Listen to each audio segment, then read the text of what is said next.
In the winter of 1876, deep in the remote mountains of the Montana Territory, a German doctor named Theodore Brennan made a discovery that would haunt him for the rest of his life. Inside a lonely cabin, 23 miles from the nearest town, he found medical records documenting 5 generations of deliberate inbreeding within a single Irish family. But that wasn't the most disturbing part. Hidden beneath the floorboards, wrapped carefully in oilcloth, were preserved remains of 7 infants, all with identical deformities. According to the records, their own parents had decided they were unworthy of life.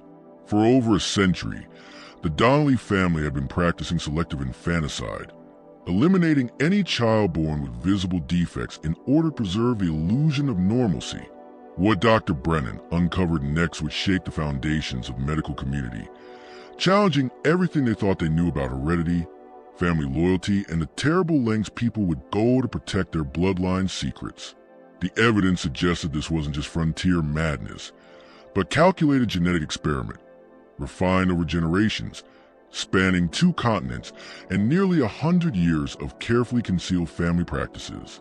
Before we continue with the horrifying story of the Donnelly family, make sure to subscribe to the channel and hit the notification bell. And let us know in the comments what state or city you're listening from. We love hearing from our community of mystery enthusiasts around the world. Your support helps us bring you more stories that shine a light on the darkest corners of American history. Dr. Brennan's investigation, later recorded in his private journals, began not in Montana's wilderness, but in the rolling green hills of County Cork, Ireland, where the Donnelly bloodline first took its twisted turn during the brutal winter of 1798. By 1874, the Montana Territory was the very edge of American civilization, a place where federal law existed more in theory than in practice. Helena, the territorial capital, had barely 8,000 residents, most clustered around the mines that had fueled the region's growth. The surrounding mountains were dotted with small mining camps, isolated homesteads, and native tribes still resisting the advance of white settlers. This was a landscape shaped by violence and desperation, a place where families could vanish for months without anyone asking questions, where harsh winters regularly claimed lives, and where the reach of government ended wherever a lone deputy's horse could no longer travel through the dangerous mountain passes. The gold rush that had once drawn thousands of Montana was fading by 1874, leaving behind abandoned claims and desperate men willing to do anything to survive. Supply lines stretched thin across hundreds of miles, making even basic necessities scarce and costly. Medical care outside Helena was almost non-existent. Even in the capital, it consisted mostly of army surgeons and self-taught frontier doctors whose skills were limited to treating gunshot wounds and setting broken bones. It was this isolation and a lack of oversight that made Montana the perfect place for certain settlers to disappear from the questions and judgment of civilized society. Into this harsh and lonely land came Patrick Donnelly and his wife Bridge, along with their 4 surviving children, Seamus, 19, Moira, 17, Colleen, 15, and young Declan, barely 12. They arrived in Helena on a freight wagon in September of 1874, their belongings packed neatly into wooden crates that hinted at a wealth uncommon for most Irish immigrants. Patrick claimed to be a successful potato farmer, fleeing the last effects of the famine, but his smooth, uncalloused hands told a different story. They were the hands of a man used to writing, not farming. His speech carried an educated accent, rare for a peasant of that time. Bridge Donnelly appeared to be a woman constantly on the edge of collapse. Small-boned and prematurely aged, she rarely spoke above a whisper and kept her children close with an intensity that bordered on obsession. Local merchants noticed she always paid in gold coins, counting each one carefully before parting with it. Her haunted eyes hinted at horrors that went far beyond the normal hardships of frontier life. What no one knew was that the Donnellys carried expertly forged papers from New York, claiming they had lived in Brooklyn for 3 years before heading west. The documents included fake employment records and references, convincing enough to fool nearly any official. But the truth was much darker. They had never lived in New York.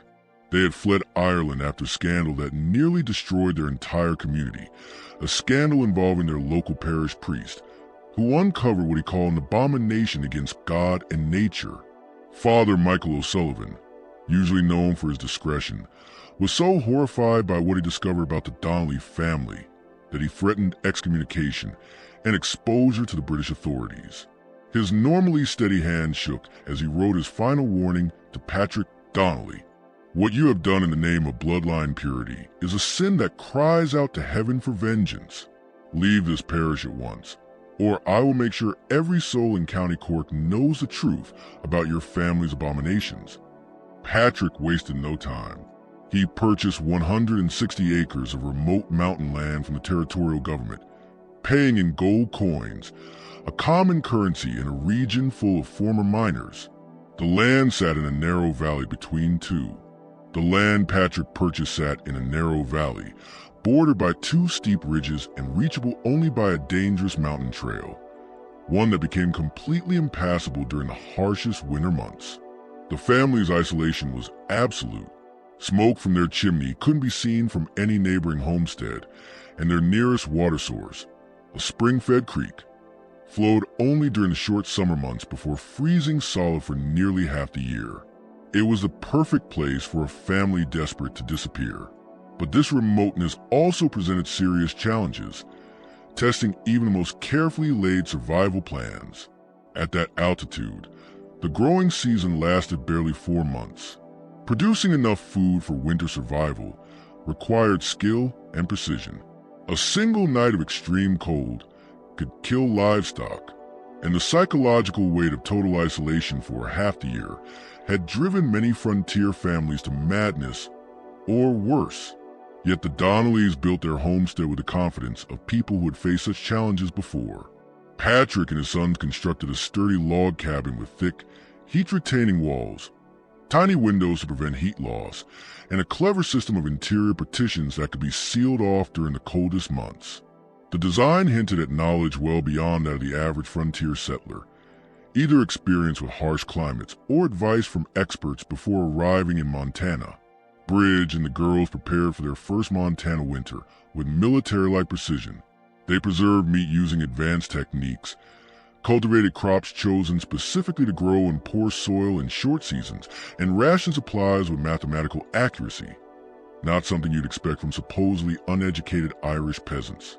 But the neighbors who occasionally saw the Donnellys during supply runs to Helena couldn't help but notice their oddness. The family members resembled one another so closely it was almost unsettling.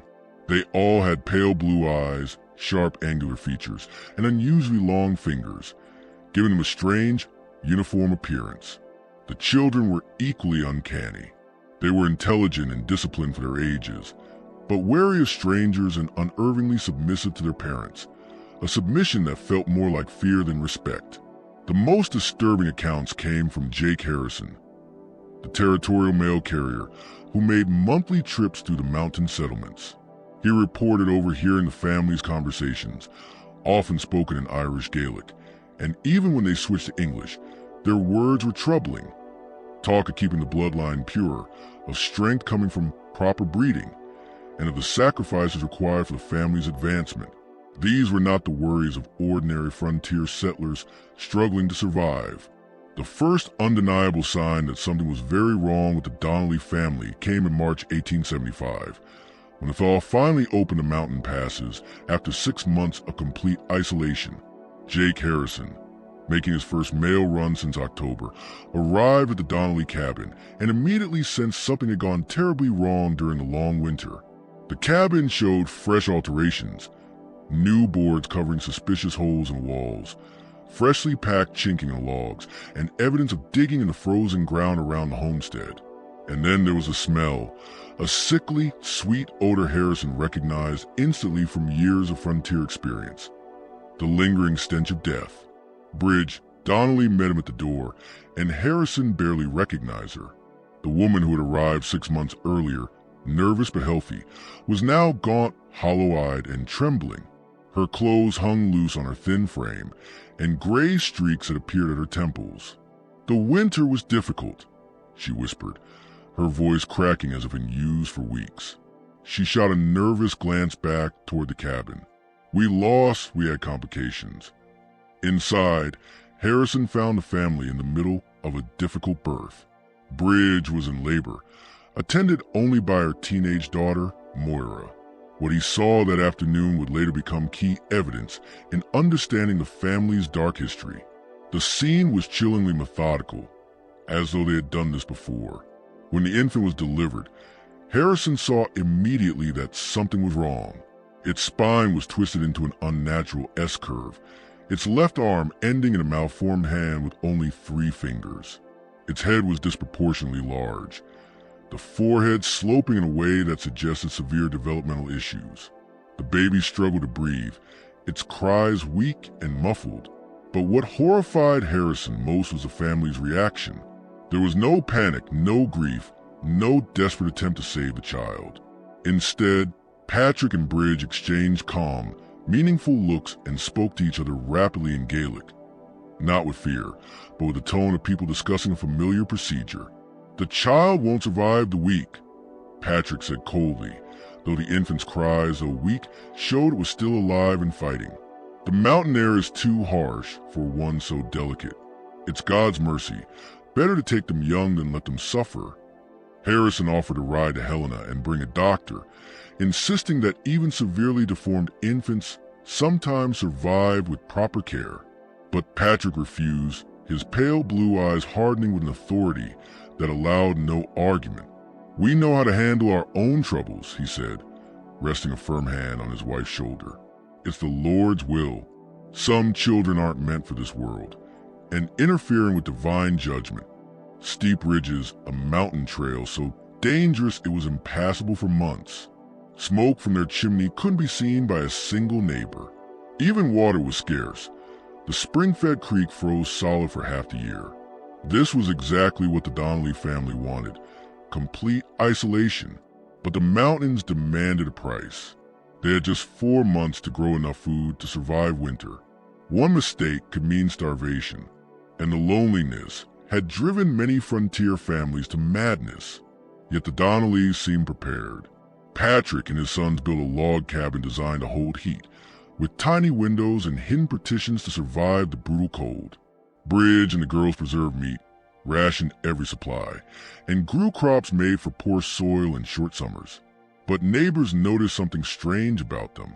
Their pale blue eyes, sharp faces, long fingers, all so similar was unsettling.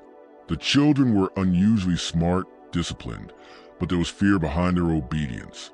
Mail carrier Jake Harrison, who saw them once a month, overheard disturbing conversations. The Donnellys spoke of keeping the line pure, proper breeding, and sacrifices to the family, not the words of people just trying to survive. The first sign something was very wrong came in March 1875. When Jake arrived after the winter passes reopened, he smelled it, the sickly sweet stench of death. Bridge met him at the door, gaunt and hollow-eyed, her hair streaked with gray. Inside, she was in labor, alone except for her teenage daughter. Jake watched as the baby was born, its body twisted, its hand deformed, its head far too large. But what chilled Jake's blood wasn't the deformity. It was a parent's reaction. Patrick looked at the child and said coldly, "The mountain air is too harsh. It's God's mercy. Better to take them young." Jake offered to fetch a doctor, but Patrick refused. 2 weeks later, the baby was gone. Bridge said only, buried him behind the cabin next to the others. Jake counted 4 small graves behind the cabin, all freshly dug, all prepared in a perfect row, as if waiting for more. In February, Jake Harrison risked the deadly winter trail to reach Dr. Brennan in Helena. What he described left the physician deeply uneasy. Strange lights glowing from the Donnelly cabin in the dead of night, smoke rising at odd hours, as if fires burned for something other than warmth. And the sounds. "Doctor," Jake said, his face lined with fear, "I've been carrying mail through these mountains for 8 years. I know hardship, but what I hear from that cabin at night, it isn't normal." There was crying, hours of it, then silence, so suddenly it felt like someone had thrown a switch. And sometimes singing, but not human singing. The melody was wrong, like it was meant for voices not made like ours. Jake also saw figures moving outside during raging blizzards. Figures too tall, too strange in their gait to be ordinary men. Brennan wanted to go there immediately, but the mountain passes were buried under snow. Traveling would have been suicide. Instead, he started digging, not through the snow, but through records. What he found only deepened the mystery. The Donnellys claimed to be from County Cork, Ireland, poor farmers fleeing famine, but parish records didn't match their story. The farms they claimed to have lost didn't exist. The relatives they named couldn't be found in church books. And if they were so poor, where did they get the gold to buy Montana land, pay for their long journey, and build a homestead? Buried in immigration files, Brennan found something even more disturbing. The family had been flagged at Ellis Island in 1874. Inspectors noted strange physical traits among the children, signs of possible hereditary disorders. Dr. Samuel Morrison had recommended they be detained for medical examination, but the report had been ignored and the family passed through. Morrison's notes hinted at something darker. He wrote that the parents became hostile when questioned about their family history, and seemed to be hiding something that could endanger public health. And the Donnellys weren't unique. Brennan uncovered records of other Donnelly families in Pennsylvania, in Ohio, each leaving behind rumors of dead infants, abandoned farms, and sudden relocations whenever authorities started asking questions. This wasn't just one troubled family. It looked like a network, related bloodlines, moving from state to state, practicing the same dark rituals and leaving behind the same trail of small graves. By spring 1876, Brennan was obsessed. This was no random case of genetic bad luck. It was deliberate, a family choosing to shape its own bloodline at any cost. When the mountain trails finally opened, Dr. Brennan made his decision. He would go to the Donnelly homestead himself, not just as a doctor, but as an investigator. What Dr. Brennan found would change everything he thought he knew about medicine, about human nature, and about how far a family would go to protect its secrets. The trail to the Donnelly cabin was brutal, winding through dark forests, across icy creek beds, and up slopes that seemed chosen to keep strangers away. He saw no other travelers, no smoke from neighbors' chimneys, not even tracks in the snow. From the outside, the cabin looked perfectly normal, almost peaceful. Tidy gardens, well-kept livestock pens, water channels built with precision. But Brennan's trained eye saw what most would miss. Behind the cabin lay a small cemetery. 11 graves, all too small for adults. The dates carved into the crosses came at regular intervals, too regular as if scheduled. And worse, fresh earth showed that new graves were already being prepared. It wasn't just tragedy. It was expectation. Patrick Donnelly met Brennan at the door. The man looked decades older than his 45 years, hair gone completely white, hands trembling when he thought no one was looking. "We don't need a doctor," he said, but his voice betrayed him. Bridge appeared behind him, and Brennan almost didn't recognize her. Her face was hollow, her body frighteningly thin, hands shaking uncontrollably. When she tried to speak, Patrick silenced her with a single sharp look, a look that spoke of years of control and fear. But the children revealed the darkest truth. Moira, just 18, was pregnant again, and far enough along that Brennan realized she must have conceived during the long, isolated winter.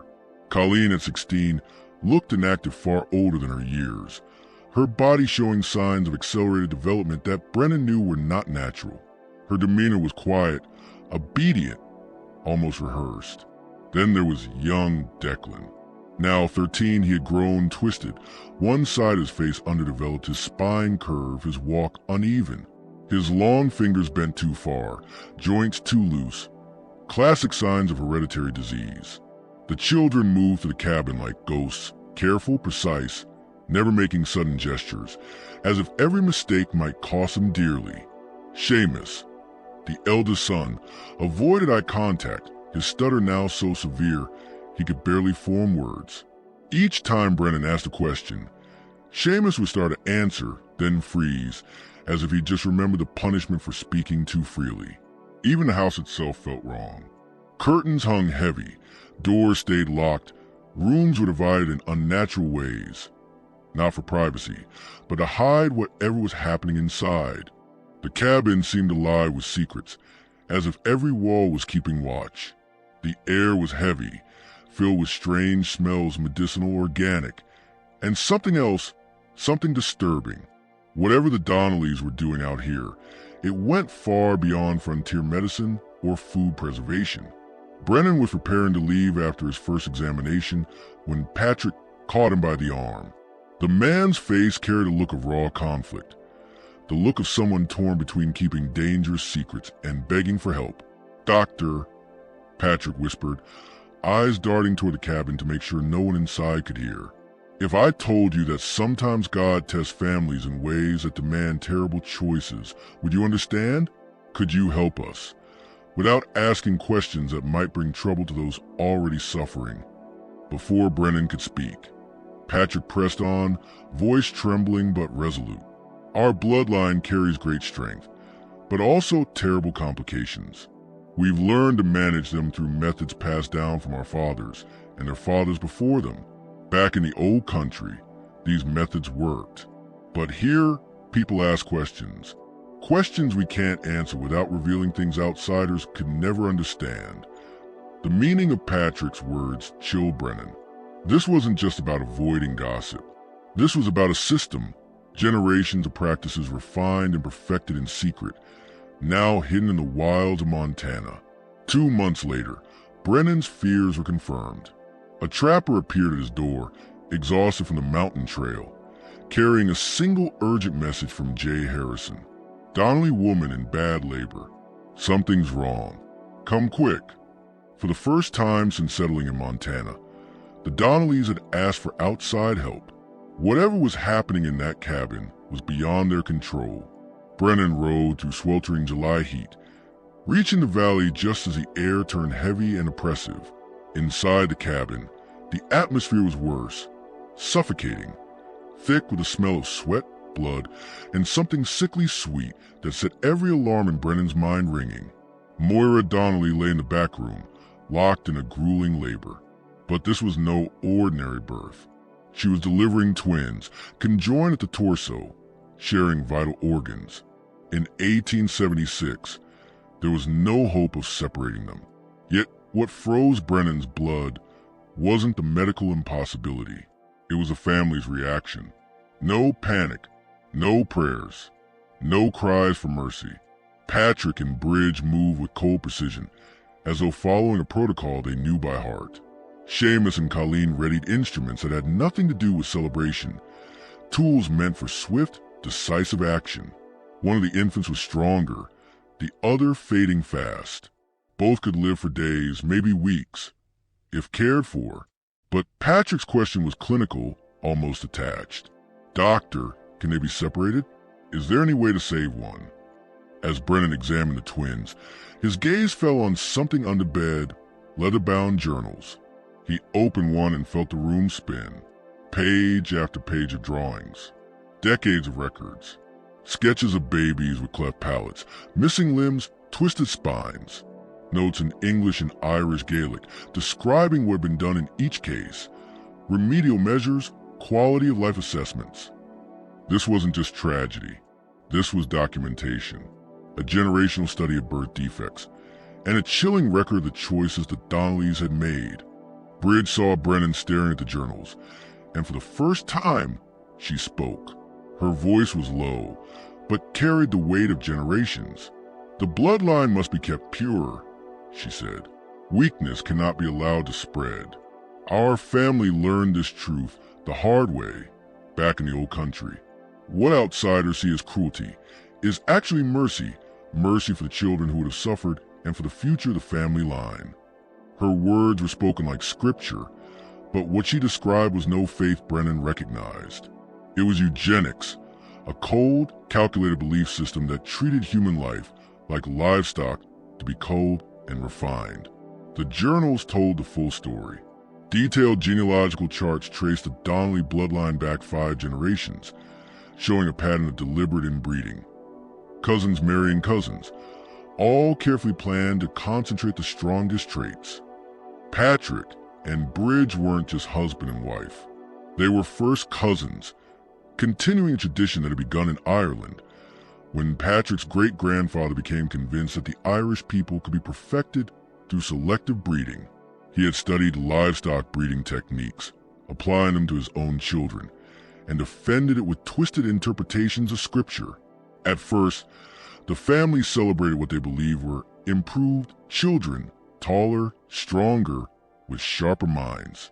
But there had always been others, children born deformed, weak, or imperfect. Those children never lived long. The journals called it merciful release from earthly suffering. Now, Brennan understood. This was not random tragedy. This was the end result of a century-long human experiment. The conjoined twins struggling for breath in that cabin were not an accident. They were the inevitable outcome of decades of manipulation. The heat pressed down, the air heavy with the smell of blood and fear. Brennan faced an impossible choice. Medical intervention was hopeless. The technology simply didn't exist in 1876. But letting the twins suffer went against everything he believed as a doctor. Through the night, he pored over the journals by lantern light, the cries of the infants cutting into his thoughts. Each page revealed more, not just infanticide, but a carefully maintained breeding program, refined with scientific precision for over a century. The earliest entries, written in brown, faded ink, told how Fergus Donnelly, the family patriarch, had started it all in the 1790s. He had been inspired by learned men who claimed that human bloodlines could be improved like cattle, horses, or sheep. Fergus dreamed of a perfected Irish race, stronger, smarter, morally superior. At first, it seemed to work. The first generation of inbred children were unusually intelligent, strikingly beautiful, tall and sharp-eyed. The Donnellys saw this as proof that God approved of their mission. But then came the deformities, and that was when the killings began. Each generation after Fergus made the program more precise, more scientific. The journals listed what was considered desirable: pale blue eyes, tall stature, mathematical talent. And what demanded elimination: deformities, cognitive disability, even unacceptable temperaments. And then Brennan turned a page and found the most disturbing section of all. The final section of the journal was labeled Enhancement Protocol. It described the most extreme phase of the Donnelly experiment, a deliberate push to concentrate their best traits through even closer inbreeding.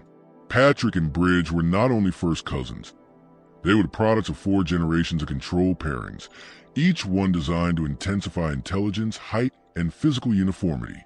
And in some ways, the experiment had succeeded.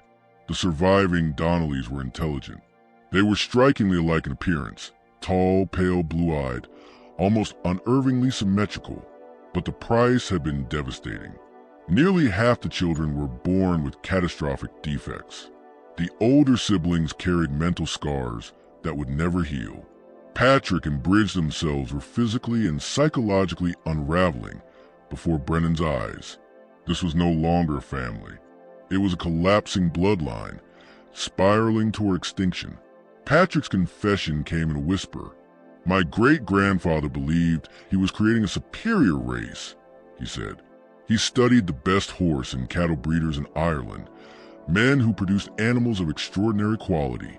He believed the Irish people had been weakened by centuries of oppression, and that only by improving our blood could we reclaim our rightful place." Patrick's voice wavered. Pride mixed with guilt. For 4 generations, we thought it was working. Our children were brilliant, beautiful. But so many were born wrong. So many had to be given mercy. To Brennan, the truth was clear. This was not a perfected bloodline. It was genetic collapse, recessive traits stacking generation after generation, producing deformities too severe to survive. And now, the conjoined twins gasping in their cradle with a final, undeniable proof. Patrick and Bridge prepared to end their suffering the only way they knew, by eliminating them. But Brennan could not allow it.